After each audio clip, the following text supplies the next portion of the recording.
This is what I forgot what it is. Hold on. This is All right, yes, welcome. This is F a Rap Critic. I am Malik 16. No, I am not wearing a muscle shirt. And yes, we do have a special guest today, my sister. Not by blood, but by love. My Harlem sister, my Libra sister, my Bison sister. I'm gonna let her introduce herself. And with no further ado, who you be?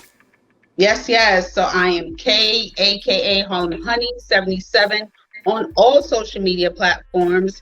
As my bro said, Libra, Harlemite to the core, and of course HU since 1867, the real. And I also have an IG live show called Music and Me, where I get with my friends and we discuss music as well as play it. Now, I'm not playing anything past the 99 or the 2000s. So that's when things get a little tricky. We pick a subject, a theme, and we go for it. I keep it super pure. And so I truly appreciate this brother right here.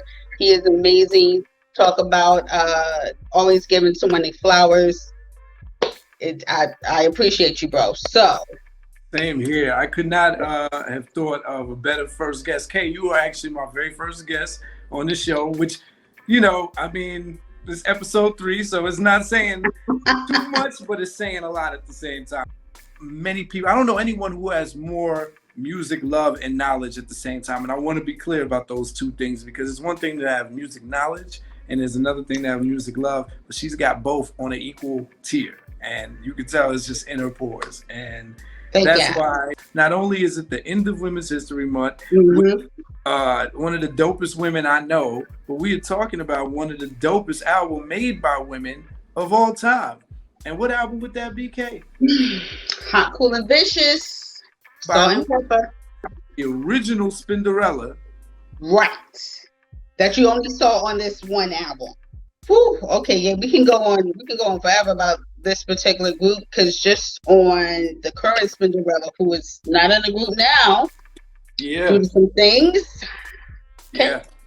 Before we veer too far, you want to give them a little history on this album, a little background, what year it came out and whatnot?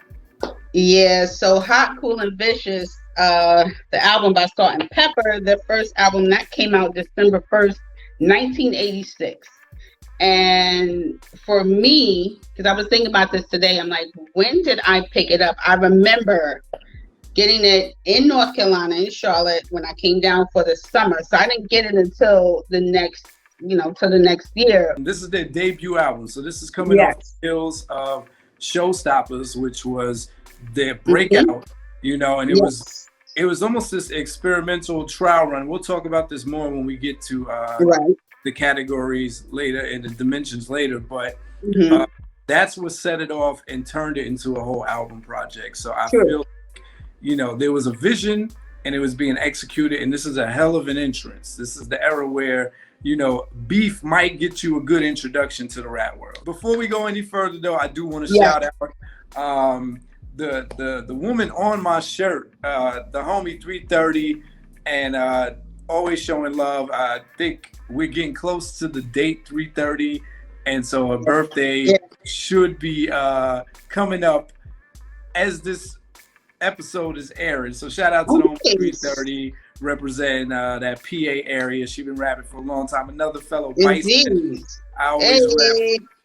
And I may or may not have something to do with that name. So shout out to 330. Then I started off writing little poems, got invited to recite them later on. I got to try it in a room full of critics, and I killed it, got nice, I got with Cypher Chef. Freestyling in the dorms, Malik 16. What do this mean? Rapid fire, rapping for hire, the dude is a machine. My first collab, first time writing to a track, first trip to put a verse down in the lab, and after that it was a rap. Women's History Month, full effect is how we closing it out. All right, so the way it works on this show that we do here, this thing of ours, we rate albums in 2 categories. This category that me and Kay are going over right now is category 1, the album itself. And the first dimension we're going to be talking about is dimension 1, which is the quality of the production. So, Kay, we talking about 1986 beats full glory. How would you describe the beats throughout this album?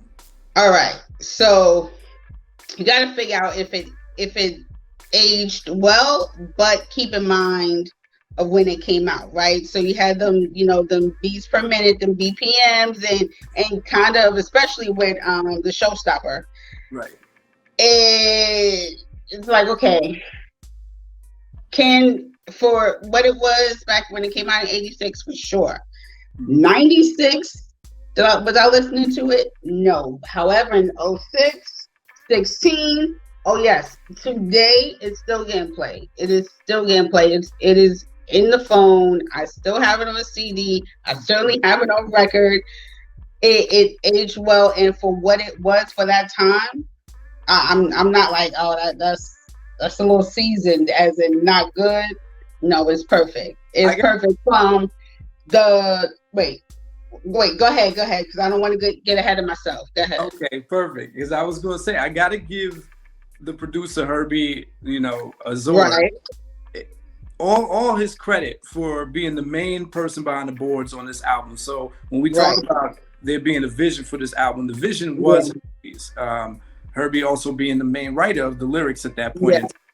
We'll talk about that later. But you mentioned Showstoppers, which we know the show being one of Teddy Riley, fellow Harlemite, his first big productions. This is like his intro to the game. I got to give Herbie credit for reworking that, because this was supposed to be the answer record to the show. And they really reworked it from the intro to the outro. They tried to introduce it the same way. And then instead of doing the horns, they did like some other melody, and they really did rework that. So I got to give Herbie the credit there. And I will say there's some songs here. I was listening to Beauty and the Beast the other day. And I was like, wow, the way they sampled the clap your hands, the hand clapping by the meters, that was brilliant. I don't think anybody had sampled that song in hip hop yet. No. And anytime I hear that song, I'm thinking of who is the best. Why am I so deaf? I'm thinking of, I'm rhyming those lyrics. That beat was made for hip hop. I don't know if the meters knew hip hop was going to exist. That song was just screaming, someone sample me, and they sampled it very well. And then you have songs like Push It, where I do think, where you were talking about, do some of these beats stand the test of time? Push It is timeless. It's just that melody. Someone was going to make that melody if it wasn't them. Someone was eventually going to get to that dun, dun, dun, dun, dun, dun. True. And then 1986, everybody was playing with synths and techno. I'm like, I get it. It's a crossover record. It can certainly cross over. And of course, back then, they was really getting it in with the dancing. Everybody was super fit, going ham, flipping in the air, And then lastly, I got to give Herbie credit for introducing the go-go drums into the hip hop world at that point, because at least on Wax, the I'll Take Your Man, the end of it, or at different parts of the hook, you hear the go-go drums come in. Then My Mic Sounds Nice, you hear the go-go drums on it, and it's like, who's doing that? Matter of fact, he's the reason go-go got introduced to mainstream hip hop, because his whole camp, they were doing it with Kid and Play. They did it with, everybody in the camp. So that's what I was saying. It was because they produced for Kwame too, so it was a little bit of that also. So I think anybody he was, that was under his umbrella that he was producing for, you got some of that flavor, you got some of that go-go. And it's funny because when I went to Howard, I was like, who? Junkyard Band, Backyard Band? It sound like, pots and pans. I didn't appreciate it at all. But then when you go back, you love those songs. And that was straight go-go. So, man. Something to consider and rank on a scale from 1 to 5 heartbeats. And that takes us to the second dimension, which is the cohesiveness, right? How do these beats we talked about all the different influences and sounds, but how do they go together? Do they work or do they clash? Are you hearing like a, wild song here and then a cool song here? I think in the middle of the album you get It's Alright, which is one of the few like straight original productions. They didn't have any big samples, anything in there. And slowest song on the whole album. I would agree. Yeah, but I would agree. Does that make it bad because it was slow, or does it come right at the right time? I think it comes at the right time because it was seamless, it was cohesive, it flowed, it worked. I agree. I think they go together. I think there's clever uses of samples. They sampled everything like Flashlight from Parliament. Like I said, Clap Your Hands by the Meters. And then you get these on, even though It's Alright is slow, Sandy gets to go into her like Caribbean roots, throw her Jamaican patois in there. And I think like I say often, all albums are gonna have ups and downs. You want that. You want mid-tempo, you want up-tempo, and you want that range. And because it's positioned in the middle, I think they did that on purpose with the sequence. They knew exactly where to put it. They knew when to take it back up. One of my favorite things of the sequencing on here is that they have Tramp right before I'll Take Your Man. So it's like, oh, you thought we were just talking to the guys? We're going to talk to you. That's true. I didn't even think about that. Yeah, I'm sure everything was intentional with placement. So you're right. I love the Tramp ends with the last word said on that song. Shut up, Tramp. Like, yes. Yes. So that takes us to Dimension 3. That's something to rank on a scale from 1 to 5 heartbeats. The cohesiveness. Now, Dimension 3 is a question case. The question of, does this album have an intentional mood or tone? For me, it was super New York. It was definitely, undeniably New York. But I think even more than that, if I had to say there was a tone that they were trying to put across, it was like, this is the voice of, or this is a glimpse to what the New York woman of the day sounded like. From the at least, right? But they still had a classiness to them. And I appreciate that, unlike their later albums, this album was them trying to just break in the door as MCs. They weren't waving this female banner. They were just like, yo, we murdered MCs, and we're still the best. And even their songs that were girl power anthems, they weren't like blasting that in your face. They were letting the songs speak for themselves. They didn't have to remind you. They were just doing it. And like I said, on like how they could do a song like Tramp, talking about a certain kind of guy. They made it clear they weren't talking about men.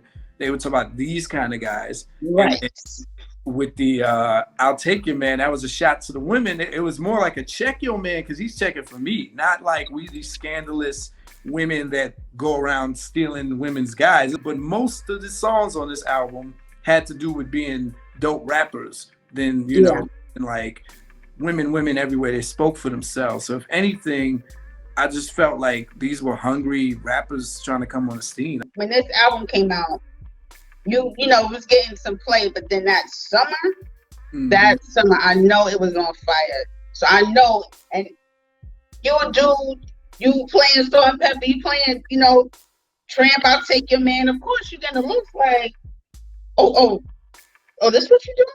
So that's not only a topic of conversation. That's I'm pulling you right now.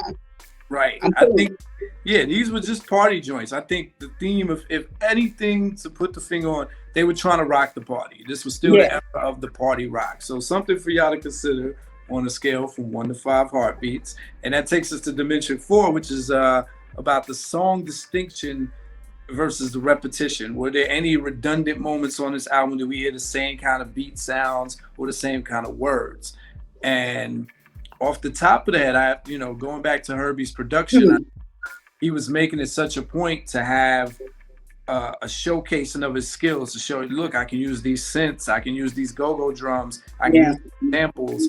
That not a lot of space on this album for repetition. Every song sounds pretty different from each other, you know? Yes.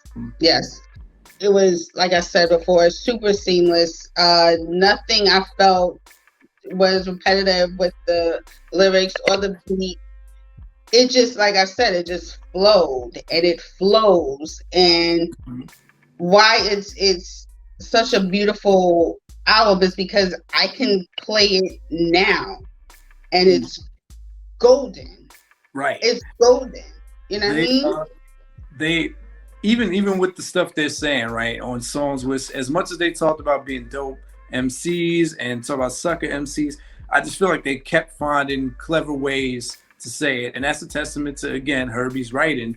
They kept finding clever ways to talk about the dating situation. They kept finding clever ways to say their names. Like there's a point later in the album where, you know, Salt just goes, and my real name is Cheryl James. I'm like, damn, this is the first time she said her name, and the album's almost over. And then Peppa, like, they go in and out between saying their real names or not, because I think Peppa's saying Cher throughout. She's calling herself Cher, and then she's calling herself Sandy D every now and then, but then she was calling herself Pep.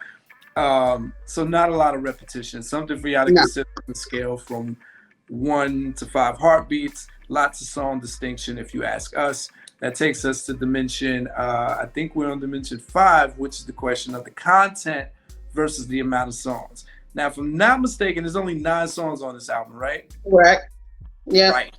So we hit that golden Thriller number. We call that the Thriller number. Thriller and Illmatic have proven, like, you know, when you're talking about classics, you want to teeter somewhere in a range of like 9 to 12. You really lucky if you can pull out a 14 song classic album. You know, and there's always exceptions to the rule, but 9 songs, and I feel like within those 9, you get enough variety of subject matter. What you think, Kay? For sure. 9 songs, they talking about the dating scene, in that's 3 different songs talk about the dating scene in different ways.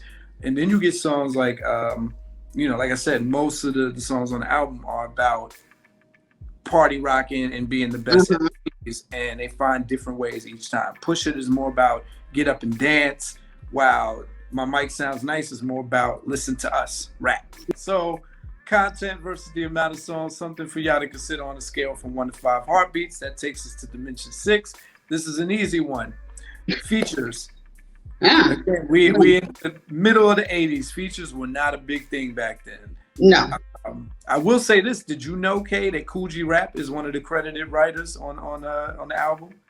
Really? He writes on I Desire, I believe. Yeah.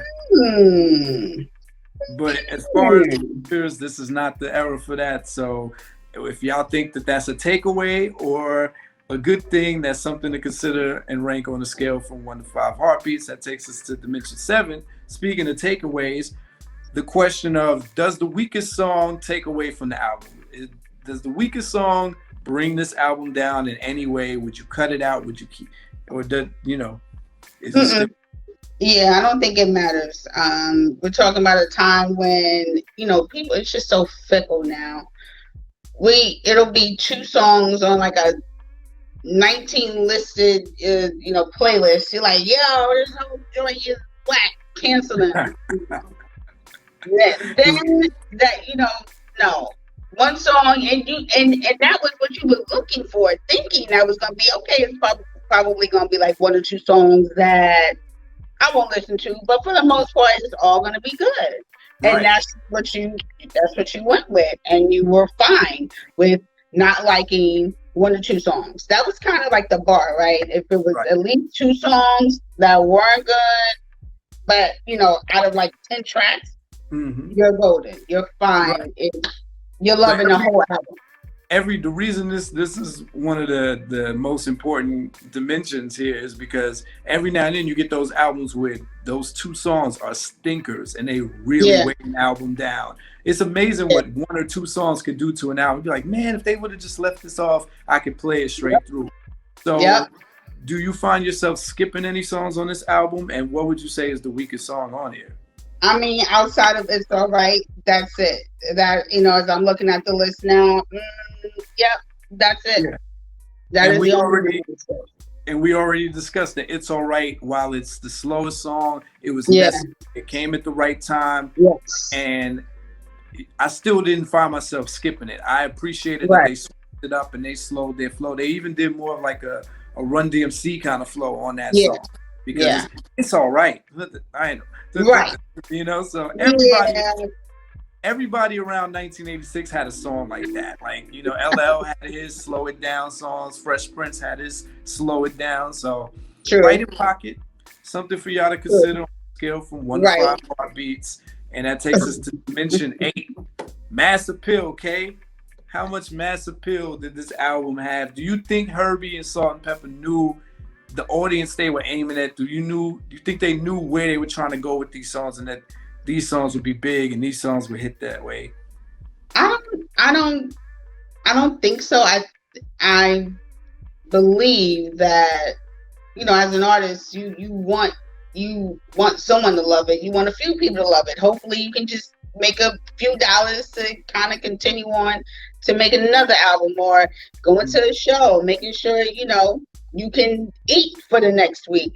But when you hit, right? When you hit on something and it just goes, I'm thinking it's a whole nother type of feeling. I really don't think, unless you're Kanye, you know where your stuff is gonna go, right? You're like, okay, hopefully we get at least 100 people in the room. Hopefully, you know, this record plays on, you know, WBLS or something. You know, Super Rock and Mr. Magic plays it at night. Hopefully, right? And even then, you like, hopefully the crew that I'm with, or the people that I know, can make sure that this record gets played, right? Because that was also a thing that Payola was serious then too. If you wasn't down with it, if you wasn't down with the right people or know the right people, your record wasn't getting played. Yeah. So going through those hurdles and figuring that out, and just kind of, I'm thinking letting it just speak for itself. Yeah. Worked for them. And, you know, that is why, when, you know, they have movies out, that is why, you know, we know who they are, right? I was just gonna say, if anybody has read Sandy Denton's book, or watched the recent Lifetime movie that me and Kay referenced earlier that caused, you know, some of this controversy around Spinderella, it showed, and if you believe what you saw, it depicted that they kind of went into this blindly. This was more Herbie's vision. They just wanted to get out of the Sears call center. And, you know, with the whole crew. And they were surprised themselves when they heard the songs on the radio. When they heard Showstoppers on the radio, they were like, that's us. And there's a beauty in when you dream small. And they said even when they heard the Push It beat, they felt just like how you said you felt. Like, this is pop. What are we going to, this is also provocative. What are we talking about? So Sandy was saying she didn't even know what she was doing. She was like doing it more for her homegirl, Cheryl. And Herbie's like, say it like this and do it like this. She's like, where are we even going with this? And so it's amazing to hear how much confidence they exude on the mic. Because you would think they wrote these songs. Every song on here could have been a single. Most of the songs were. I think this album produced. How many of these songs were singles, Kay? Push It. You had Tramp. My Mic Sounds Nice. Showstoppers. And I'll Take Your Man. I thought Take Your Man was a single too, so that was like 5. But that's the thing. I didn't really, you know, again, you were hearing more Push It and you were hearing more Tramp in the daytime, as opposed to, you know, I'll Take Your Man or Chick on the Side. I would hear that like 11 o'clock if I'm sneaking and listening to the radio in my room and I'm supposed to be asleep. So. Yeah, that says a lot for 1986 to have 5 of your songs singles off a 9-song album. That's like today Beyonce kind of standards, you know. So true. And they had videos for a good amount of these songs. Yes. I think Herbie knew. I think he projected and he knew that this is where he wanted these songs to go, and they went with it. To go. So a lot of mass appeal, something for y'all to consider on a scale from 1 to 5 heartbeats. Dimension 9, the 3 I's: impact, innovation, and influence. What was the impact of this album when it came out? all three. Again, right? We're talking about the haircuts, their style. They were just hood chic, hood good, right? And they could, like I said, dressed it up, dressed it down. It all worked. It worked. And the influence for me as a kid, I was like, I want to be them. I wish I was their age. I don't know how old they are, but I want to bite their entire style. Yeah. And I'm not even from Queens, and even back then, for me, there wasn't a distinction between Harlem, Brooklyn, Queens, right, the Bronx, Staten Island. Yeah. There wasn't a distinction for me as a kid. As I got older, I'm like, I'm from Harlem, the sixth borough. I thought they were my cousins, Shrek and Halima, because in Brownsville of all places, because the style is so prominent. The dyed hair, like you said, the symmetrical or asymmetrical hair. Mm-hmm. And this is what I keep saying about their representation. They were like, we're female and we're powerful at the same time, and you just never thought about it. They could talk about sexual stuff without being sexualized. Yeah, they were wearing biker shorts, but you were not like, ooh, the way we would look at what came in the 90s, where that was like squatting, mm-hmm. like I don't know. They did it so well, and I didn't know the jackets were that big of a story. Like the jackets had their own. Yeah, them Dapper Dans. They said that brought them so much attention when the Bushit video came out. So I could imagine. And then I just want to talk about the fact that Roxanne's Revenge came out in 1984. So for them to come with the Showstopper song in 85, leading to this album in 86, clearly they weren't trying to reinvent the wheel. They were trying to do something that they saw worked before. Yes. And we got to give Roxanne her flowers, and it's easily understandable why she spent a couple years being mad at them and other female rappers, because they made it further with a method that she created for female rappers. The whole why you had to make a song about me, the ROXANNE, like, come on, man. So Showstoppers didn't make a lot of noise for them record wise or album wise, but for watch the movie through their like performances and shows, they were getting booked because people were buzzing about them having this answer track for Slick Rick and Dougie Fresh. And it's not the most. Go ahead. What'd you say? I was gonna say, and for those who know of Salt-N-Pepa but don't really know of Salt-N-Pepa, how many people know about that song? Right. Because unless you have the album, you didn't really know, or you listened to it, late at night when it was playing, you didn't really know. Right. So it didn't work for them in the way that it worked for Roxanne, but it got their foot further in the door for them to put out Push It, Tramp, and I'll Take Your Man, which threw them into another stratosphere. So they were pioneers in their own right, using a method that, get it. It was a man's idea, and but ironically, their other songs are what got them further, and the impact was huge because we really need to be paying homage to Salt-N-Pepa because they are like the female Run DMC of the game. I'm surprised their influence was more among the public than other rappers. You would think more female rappers came out in their vein, but I feel like the female rappers that came out after them went the opposite route. They wanted to be a little rougher. MC Light and Antoinette, they were like the harder. Yeah. That Nikki D boy. Yeah. They carved their own little niche, and they ruled that niche for a long time until Kim and Foxy came. So they created the sexy but spitting kind of dynamic. Something to consider on a scale from 1 to 5 heartbeats. That takes us to the last dimension in this category. Something you've been talking about this whole time, Kay. The timelessness and uniqueness of this album. Outside of the nostalgia and your personal memories to it, do you think outside of that, take that away, that this is a timeless album? Yes. Wow. Yes. Why? Because you can appreciate it. So even if back then as a 10-year-old, it was certain songs that I kind of just had on replay, when I went back I was like, oh, that I'll take your man. Did I really understand those lyrics as a kid? No. I get it now. Yeah. I get it now. The nuances make a lot more sense now. Like when I started dating and listening to a song like Tramp, and I'm like, damn, am I that kind of man? Like you get the nuances a little better. Right. Right.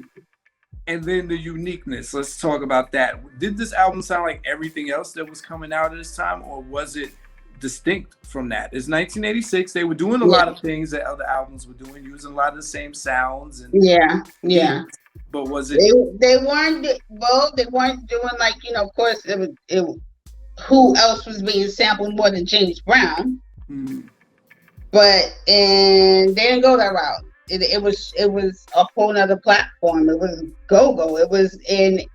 I wish I was older then and could really be around the scene, especially in DC, to really see how that this album was perceived then, because I know how I feel about it now, which is it's aged well. It will always, certain songs will always be played, no matter where you are. But for that time, go ahead. No, I was saying, good point. Yeah, because it's, you know, you're bringing an element to a city that knew nothing about it. Yeah, and like I said, I think it's unique because what they introduce is a unique perspective. Yeah, they were talking as women on things that pertain to women, but things that men could understand. And there's songs where they're talking to men, songs where they're talking to women, but they talk to both in a relatable way. They give you a voice of these New York women. They're putting Queens, you know, to the forefront. True. And the other reason it's timeless, because just like we mentioned, you hear those songs are still being recreated. City was just made over I'll Take Your Man when they came out. And even though you said it's not hitting the same, clearly the fact that they use the same Parliament sample, they use pretty much the same beat and same shows you that this song is timeless. This is still working. Yeah. So, something for y'all to consider on a scale from 1 to 5 heartbeats, and that in all 10 dimensions of category 1. Join me and Kay for video 2, where we're going to be going through category 2, which is the rap performance on the album. Can you tell them one more time where they can find you? You can find me on IG, FB, Twitter under the name Harlem Honey 77. Also tune in every other Friday at 8 p.m., sometimes 9 p.m., depending on who the person I'll be doing the show with. Music and Me, okay, where we keep the music classic while I have a discussion with my friends. It is truly an experience, so please tune in.